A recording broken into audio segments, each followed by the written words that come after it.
Pô, como é que tem internet aí se eu não tenho? Volta, Rita, volta que eu perdoo a facada. Ô Rita, mata desgramada, mata a Rita que eu perdoo a facada. Ô Rita, não me deixa, mata a Rita que eu retiro aqui. Ô, você sabia que isso é fruto desse livro, cara? Isso daqui é clássico do Brasil, papai.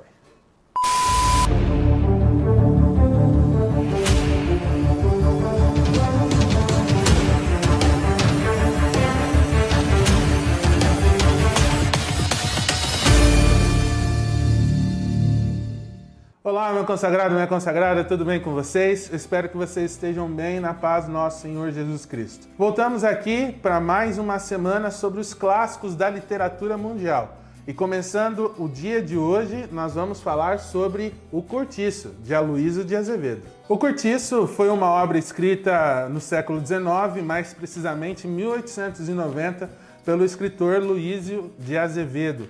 E ele é considerado o pai do naturalismo, movimento literário no Brasil. Nesse livro nós temos várias histórias e o interessante é que cada personagem tem seu enredo particular, inclusive o próprio Cortiço, que é o título do livro. Acontece o seguinte, existe ali um grande homem que conseguiu juntar seu dinheiro, chamado João Romão. E ele era dono de uma pedreira, dono também de um boteco e, obviamente, dono do Cortiço, um lugar onde pessoas moravam em casinhas assim, bem pobres, uma situação paupérrima mesmo. O foco do livro, se tratando de uma literatura naturalista, é dizer que o mais forte prevalece, predomina sobre o mais fraco. Nesse sentido, como eu falei, cada personagem tem o seu enredo, e o próprio Cortiço tendo o seu enredo também, o Cortiço se apresenta como um personagem muito forte e acaba prevalecendo contra os próprios moradores ali. O João Romão já é uma introdução dessa ideia que o Aloysio de Azevedo quer passar nesse livro, porque veja só que interessante, ele é alguém que está galgando um espaço, um status quo na sociedade, mas enquanto ele faz isso através da sua pedreira, através do seu boteco, através dos aluguéis que ele recebe do seu cortiço, ele é alguém também que explora uma escrava chamada Bertoleza, e na verdade ele havia mentido para ela que tinha comprado a sua alforria, e quando ele pretende se casar com uma outra pessoa para elevar o seu status quo e ela se opõe a isso, ele na verdade, como não tinha comprado a sua carta de alforria, tinha a roubado, ele denuncia ela para o seu verdadeiro dono, e quando o seu verdadeiro dono vem buscar a Bertoleza, infelizmente ela acaba se suicidando. Veja só que interessante um enredo do mais forte prevalecendo contra o mais fraco. Entre as várias histórias que esse livro, essa narrativa nos traz, tem uma bem interessante que é do Jerônimo, a Rita Baiana, o amante da Rita Baiana e a esposa do Jerônimo, tido no começo da narrativa como um homem de bem, um homem de caráter. Só que ao longo da narrativa, o ambiente, o próprio cortiço que prevalece contra os moradores, vai fazendo com que ele se corrompa e ele acaba largando a sua família para ficar com a Rita Baiana. E sabe aquela frase que eu comecei? Volta, Rita, volta que eu perdoo a facada? Ô Rita, volta desgramada, volta! É justamente por isso, porque quando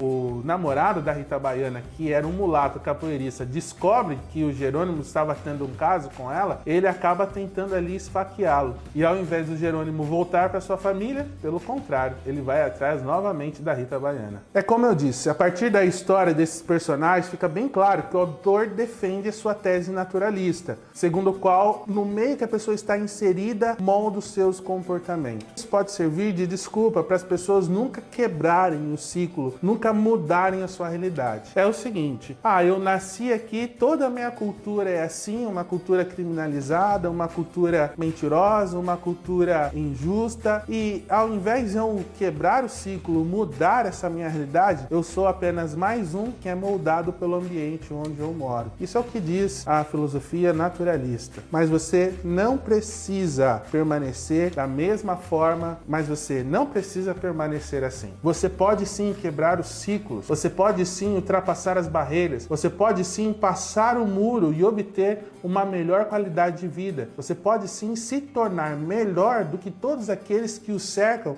e que te levam para fazer aquilo que não é certo. Romanos 12, 1 e 2 que diz assim: rogo-vos, pois, irmãos, pela misericórdia de Deus, que apresenteis o vosso corpo por sacrifício vivo, santo e agradável a Deus, que é o vosso culto racional. E não vos conformeis com esse século, mas transformai-vos pela renovação da vossa mente, para que experimenteis qual seja a boa, agradável e perfeita vontade de Deus. Paulo aqui coloca como uma condição de nós sabermos, experimentarmos a boa, perfeita e agradável vontade de Deus, a renovação da nossa mente. Sabe o que isso quer dizer? Renovar a nossa mente? Exatamente isso. Quebrar os ciclos, passar, saltar os muros e se tornar melhores pessoas. Mudar a nossa mente para uma nova realidade. Você pode ser sim uma exceção. Espere em Deus, que através da renovação da sua mente você possa saber qual é a boa, perfeita e agradável vontade de Deus. E lembre-se sempre, se você precisar de ajuda para isso, tamo junto.